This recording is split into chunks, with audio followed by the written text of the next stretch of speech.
खबर शामिल करते हैं टीएमपी न्यूज़ चैनल के स्टूडियो से। रुख करते हैं जिला सरगोदा का। हमारे नुमाइंदा खसूसी फरहान लियाकत की रिपोर्ट के मुताबिक सरगोदा के लिए एक अजीम एजाज, सरगोदा के लिए फ़ख्र का लम्हा है। शहर के बासलाहियत नौजवान सुबहान नईम अल्लाहवाला ने mister junior Punjab heavy weight championship जीतकर ये एजाज सरगोदा के अवाम के नाम कर दिया।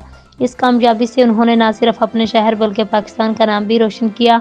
इस शानदार कामयाबी के इतराफ़ में यंग मरकज़ी अंजुमन ताजरान की जानिब से सुबहान नईम अल्लाहवाला के एजाज़ में एक पुरवकार अफ्तार डिनर का एहतमाम किया, जहां उन्हें एजाज़ी सर्टिफिकेट और शील्ड पेश की गई।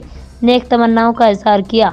तकरीब में मेहमान खसूसी अमजद महमूद भट्टी के अलावा मोहम्मद खालिद शेख, चेयरमैन कमर अहमद कुरैशी, सरपरस्त आला उस्मान अतीक, सदर young Anjuman Tajiran Aamir Hussain, general secretary Sheikh Ali Jain, senior नायब सदर अली इमरान, नायब सदर शेख वकास गुलजार, उमर भट्ट और फैसल शहजाद अल्लाहवाला ने शिरकत की।